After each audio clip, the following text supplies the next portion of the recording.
नमस्ते दोस्तों, मैं श्रीशैल्य मैं आप सभी का मेरे चैनल पे स्वागत करता हूं। दोस्तों, मैं आपके लिए एक कहानी लेकर आया हूं जिसका शीर्षक है the night train at Deoli. ये कहानी रस्किन बॉन्ड लिखित है। दोस्तों, इससे पहले मैंने रस्किन बॉन्ड लिखित एक कहानी आपके लिए लाई थी जिसका शीर्षक था the eyes are not here. अगर आपको कहानी सुननी है तो नीचे डिस्क्रिप्शन बॉक्स में उसके लिए मैंने लिंक दी है, आप वहां जाकर वो कहानी सुन सकते हो। दोस्तों, रस्किन बॉन्ड एक भारतीय अंग्रेजी साहित्य के बहुत ही ख्यातनाम साहित्यिक है। उन्होंने बहुत कम आयु में लिखना शुरू किया था और बहुत जल्द ही उन्हें ख्याति मिली थी। दोस्तों, रस्किन बॉन्ड ने बहुत सारी कहानियां, उपन्यास और छोटे बच्चों के लिए कुछ किताबें लिखी हैं। ये जो कहानी है the night train at Deoli, ये मूलतः अंग्रेजी में है। हम यहाँ उसका आज भाषांतर देखने का प्रयास करेंगे। अगर आपको ये कहानी मराठी या अंग्रेजी में सुननी है तो उसके लिए भी मैंने नीचे डिस्क्रिप्शन बॉक्स में लिंक्स दी है, वहां जाकर ये कहानी आप मराठी या अंग्रेजी में भी सुन सकते हो। दोस्तों, ये जो कहानी है लेखक का खुद का अनुभव है। जब लेखक कॉलेज में पढ़ता था उस समय वह अपने नानी के यहाँ छुट्टियां मनाने जाता था और जाते समय वो ट्रेन से प्रवास करता था, यात्रा करता था और उन्हें जो एक अनुभव आया वो अनुभव लेखक ने यहाँ हमें बताया है। तो देखते हैं कौन सा वो अनुभव है जो लेखक हमें इस कहानी के द्वारा बताना चाहता है। लेखक दिल्ली के एक कॉलेज में पढ़ता था। जब भी गर्मियों की छुट्टियां लगती थी, लेखक अपनी नानी के यहाँ छुट्टियां मनाने जाता था। छुट्टियां मई की शुरुआत में लगती थी और जुलाई के आखिर तक ये छुट्टियां रहती थी। लेखक दिल्ली से देहरा का प्रवास करता था, यात्रा करता था और ये जो यात्रा थी ये ट्रेन से यात्रा होती थी। और जब भी वो लेखक अपनी यात्रा में रहता तो उस समय लेखक को एक छोटा सा गांव, छोटा सा स्टेशन दिखाई पड़ता था जिसका नाम था देवली। और वहां से इंडियन तराई की जंगल भी चारों ओर जाती थी। तो लेखक देखता था कि लगभग सुबह के 5 बजे उस स्टेशन पर ट्रेन आती थी। रोशनी इतनी कुछ ज्यादा नहीं रहती थी और स्टेशन पर वो देखता था कि कुछ बिजली के दिए थे, कुछ तेल के दिए थे और रेलवे ट्रैक के बाजू में जो झाड़ी थी, जंगल थी, वो सुबह की रोशनी में कुछ ठीक से नहीं दिखाई पड़ता था। लेखक ने देखा कि रेलवे स्टेशन पर एक ही प्लेटफॉर्म है और उस प्लेटफॉर्म पे एक स्टेशन मास्टर का केबिन है, उसी पे एक वेटिंग रूम है, एक छोटा सा चाय का दुकान है, एक फल विक्रेता है और कुछ भटकती हुई कुत्ते वहां आते हैं। इससे ज्यादा उस स्टेशन पर कुछ भी नहीं होता था और कुछ भी नहीं रहता था। और उस स्टेशन पर पूरे 10 मिनट के लिए ट्रेन रुक जाती थी। लेखक को आश्चर्य हो जाता कि उस स्टेशन पर कुछ भी नहीं होता था। ना कोई ट्रेन पे बैठता था, ना कोई ट्रेन से उतरता था, वहां पे पुलिस भी नहीं थे। फिर भी वहां पे ट्रेन 10 मिनट के लिए पूरी रुकती थी और बाद में गार्ड सीटी बजाता और ट्रेन आगे चल जाती और वो जंगलों में ट्रेन आगे निकल जाती। लेखक को उस स्टेशन की दया आई, उस गांव की दया आई। उसे लगा कि कोई भी यहां नहीं आता, ऐसा कैसा गांव होगा। उसे लगा कि एक दिन वह खुद वहां ठहरेगा, रुकेगा, पूरा दिन वहां घूमेगा, गांव देखेगा, क्योंकि उसे गांव को खुश करना था, क्योंकि वहां कोई भी नहीं जाता था। जब लेखक 18 साल का था, एक वक्त ऐसा ही वो नानी के यहाँ छुट्टियां मनाने जा रहा था। ट्रेन से वो यात्रा कर रहा था। सुबह के 5 बजे वो ट्रेन देवली स्टेशन पर आकर रुकी। लेखक ने खिड़की से बाहर देखा, एक लड़की प्लेटफॉर्म पर टोकरियां बेचते हुए आई थी। उसके पैर में कुछ भी नहीं था, वो नंगे पैर थी। सुबह की ठंड थी, उसके कपड़े पुराने थे। उसने एक शॉल अपने कांधे पर ओढ़ी हुई थी। उसने लेखक को देखा और वो लेखक के खिड़की के पास आकर खड़ी हो गई।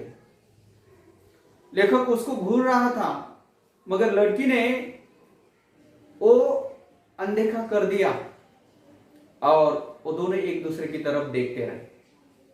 लेखक ने देखा कि उसकी आंखें बहुत ही सुंदर थी और वो आंखें कुछ तो ढूंढ रही थी। शायद वो ग्राहक देख रही थी कि कोई ग्राहक उसकी टोकरियां खरीदे। उसके बाल काले थे और उसके चलने में कुछ आकर्षकता थी, भव्यता थी, सौंदर्य था।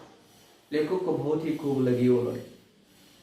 बहुत देर तक वो एक दूसरे को देखते रहे, कोई किसी से कुछ नहीं बोला।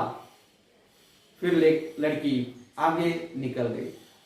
लेखक को कुछ समझ में आता कि क्या हो रहा है। तब तक लेखक ट्रेन से नीचे उतर आया था। वो लड़की की तरफ देख रहा था, लड़की ने भी उसे देखा था। लेखक चाय की दुकान की तरफ चलने लगा।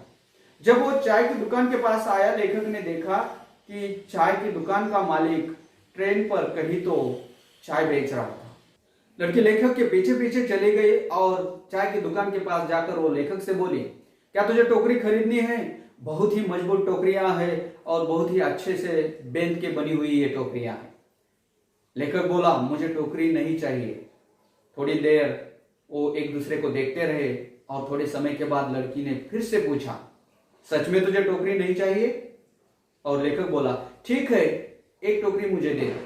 और लेखक ने सबके ऊपर की टोकरी जो थी वो अपने हाथ में लेकर 1 रुपए उसके हाथ में थमाते हुए उसके उंगलियों को छूने का प्रयास किया। लड़की कुछ तो बोलना चाहती थी, मगर उसी समय गार्ड ने सीटी बजाई और ट्रेन चालू हो गई। ट्रेन के इंजन की आवाज में लड़कियों के कुछ शब्द थे, वो गुम हो गए। लेखक को समझ में नहीं आया कि लड़की क्या बोल रही थी। ट्रेन आगे निकल चल रही थी तो लेखक भागते हुए अपने कंपार्टमेंट में आकर वो सीट पर बैठा और वो खिड़की से लड़की को देख रहा था। लड़की उसी जगह पर खड़ी थी। वो लेखक को देखकर मुस्कुरा रही थी।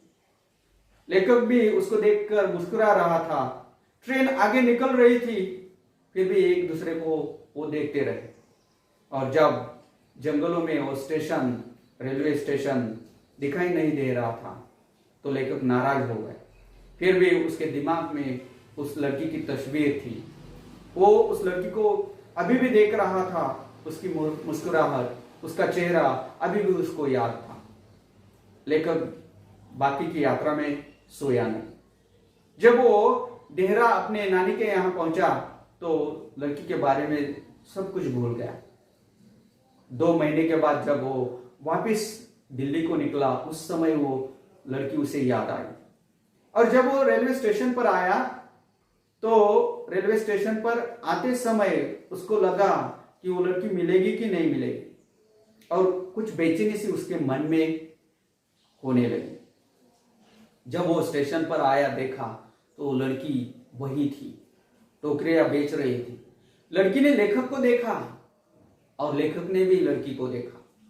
दोनों एक दूसरे की तरफ देखकर मुस्कुरा रहे थे। लड़की खुश हो गई कि लेखक उसको भूला नहीं था और लेखक भी खुश हो गया कि लड़की उसे भूली नहीं थी। तो दोनों खुश थे। जैसे ऐसे लग रहा था कि ये पुराने दोस्तों की फिर से मुलाकात हो रही है। लेखक सीधा चाय की दुकान की तरफ चल दिया और लड़की उसके पीछे पीछे चाय की दुकान की तरफ चली गई। दोनों एक दूसरे के आमने सामने खड़े थे, एक दूसरे को देख रहे थे, मगर कोई किसी से कुछ बात नहीं कर रहा था। लेखक को उसी समय ऐसा लगा कि इस लड़की को ट्रेन पर लेकर वो दिल्ली को लेके जाएगा। उसे लग रहा था कि वो उस लड़की को पीछे छोड़ने को तैयार नहीं था। तो वो लड़की को बोला, मैं दिल्ली जा रहा हूं। लड़की ने जवाब दिया, मुझे कहीं भी नहीं जाना है। और उसी समय गार्ड ने सीटी बजाई। लेखक को बहुत गुस्सा आया क्योंकि उसे लगता था कि वो कुछ समय उस लड़की के साथ यहां पर बिताए, मगर उसको अब जाना था। लेखक लड़की को बोला कि मैं फिर से वापस आऊंगा, क्या तुम यहीं रहोगी? लड़की ने खाली अपनी मुंडी हिलाई और लेखक भागते हुए अपने सीट पर कंपार्टमेंट में आकर बैठ गया और लेखक उस स्टेशन से आगे चला गया। इस समय लेखक उस लड़की को भूलने को तैयार नहीं था। वो लड़की उसके साथ ही थी, जैसे मानो कि पूरा साल कॉलेज हो या घर हो, कहीं पर भी उसे लग रहा था कि वो लड़की उसके ही साथ है। और जब उसको गर्मियों की छुट्टियां लगी तो उसने बहुत ही जल्दी में नानी के यहाँ जाने की तैयारी की। शायद इतनी जल्दी वो कभी नानी के वहाँ गया नहीं था, तो नानी भी शायद खुश हो जाएगी कि मेरा पोता इतना जल्दी मुझे मिलने को आया। लेखक रेलवे स्टेशन, देवली के रेलवे स्टेशन पर आया था और जब भी ट्रेन आगे जा रही थी, स्टेशन पर जा रही थी, तो उसके मन में थोड़ी सी बेचैनी थी कि वो लड़की मिलेगी कि नहीं, और इस बार मैं उसको क्या बोलूं, उसके साथ क्या करूं, इस बार मैं कुछ तो करूंगा। लेखक को ऐसा लगा कि चुपचाप नहीं बैठूंगा। शायद लेखक को लग रहा था कि उस लड़की को लेकर वो साथ में जाएगा। और जब ट्रेन स्टेशन पर आई, उसने खिड़की से देखा तो वो लड़की दिखाई नहीं दे रही थी। लेखक जल्दी से नीचे उतर आया। उसने देखा कि लड़की कहीं भी दिखाई नहीं दे रही थी। भागते हुए वो स्टेशन मास्टर की कैबिन तक चला गया और स्टेशन मास्टर से पूछा, क्या आप जानते हो कि यहां एक लड़की टोकरियां बेचती थी? स्टेशन मास्टर बोला, मुझे पता नहीं, मगर अगर तुझे पीछे नहीं रहना है तो अपने कंपार्टमेंट में जाकर बैठो। लेखक भागते हुए प्लेटफॉर्म पर इधर उधर देख रहा था कि कहीं लड़की नजर आती है कि नहीं, और उसने देखा कि एक आम का पेड़ था और वहां से जंगल में एक रास्ता जाता था। शायद वो रास्ता देवली के गांव में जाता था, देवली गांव में जाता था। फिर से ट्रेन आगे निकल रही थी। लेखक को भागकर अपने कंपार्टमेंट में आना पड़ा और लेखक आकर बैठ गया। लेखक सोचने लगा कि वो लड़की जिसके बारे में ज्यादा कुछ उसे जानकारी नहीं थी, केवल 2 बार उसके साथ मुलाकात हुई थी, ज्यादा कुछ बात भी नहीं हुई थी, उसको उसके बारे में ज्यादा कुछ पता भी नहीं था। अब वो कहाँ चली गई होगी, उसके साथ क्या हुआ होगा? लेखक सोचने लगा। वो देहरा आया, मगर देहरा में ज्यादा दिन वो रुका नहीं। केवल 2 हफ्ते वहां पर वो रुका, क्योंकि वो बेचैन था। उसे जानना था कि वो लड़की कहाँ चली गई, उसके साथ क्या हुआ, उसे फिक्र हो रही थी। लेखक वापस आया और जब देवली स्टेशन पर आया, वो उतरकर फिर से स्टेशन मास्टर के वहां दौड़ता चला गया। उसने देखा कि नया स्टेशन मास्टर वहां पे आया हुआ था। पुराने स्टेशन मास्टर का तबादला हुआ था, शायद वो दूसरी रेलवे स्टेशन पर गया हुआ था। फिर से वो भागते दौड़ते चाय की दुकान पर आया। उसने देखा कि चाय के दुकान का मालिक वहां खड़ा था। उसने जाकर चाय की दुकान के मालिक से पूछा कि वो उसे लड़की के बारे में कुछ पता है क्या?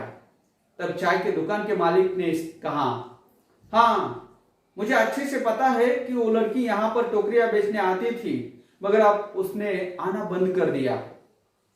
लेखक ने फिर से पूछा, क्यों, क्या हुआ उसके साथ? वो चाय के दुकान के मालिक ने कहा कि मुझे पता नहीं, वो मेरी कुछ भी नहीं लगती थी। लेखक को अब कुछ भी समझ में नहीं आ रहा था।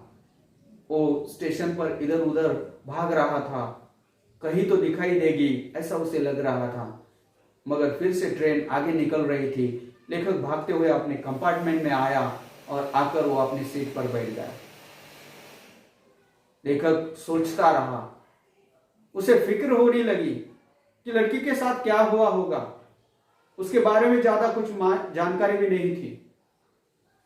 तो लेखक ने सोचा कि अब अगली बार वो इस स्टेशन पर रुकेगा, पूरा दिन देवली गांव में घूमेगा, लड़की के बारे में कुछ जानकारी लेगा और जानकारी लेकर वो सब कुछ मालूमात लेकर वो कुछ तो निष्कर्ष पर आएगा। और इसी विचार से वो पूरा साल उसने कॉलेज में बिताया। और जब वो देहरा के लिए छुट्टियां मनाने के लिए निकला तो वो देवली स्टेशन पर आया। ट्रेन स्टेशन पर आकर रुक गई थी। लेखक ने जो सोचा था कि एक दिन वो देवली स्टेशन पर रुकेगा, गांव में जाकर उस लड़की के बारे में जानकारी लेगा, मगर लेखक अब रुकने को तैयार नहीं था। क्योंकि लेखक ने सोचा ये कोई फिल्म नहीं है, ये कोई फिक्शन नहीं है कि वो जाकर गांव में उस लड़की के बारे में कुछ तो जानकारी लेगा और निष्कर्ष निकालेगा। और दूसरी बात थी कि दूसरा डर था लेखक कि उस लड़की के साथ क्या हुआ होगा। शायद वो लड़की देवली छोड़कर कहीं और चली गई होगी, शायद उसका विवाह हुआ होगा, या शायद वो बीमार पड़ी हुई होगी। बहुत सारी कुछ बातें थी, लेखक ने सोचा, और इसीलिए लेखक कभी भी उस स्टेशन पर नहीं रुका। लेखक कहता है कि बहुत बार वो उस स्टेशन से आया गया, मगर वो कभी भी नहीं रुका। उसे आशा थी कि एक दिन वो लड़की उसे दिखाई देगी।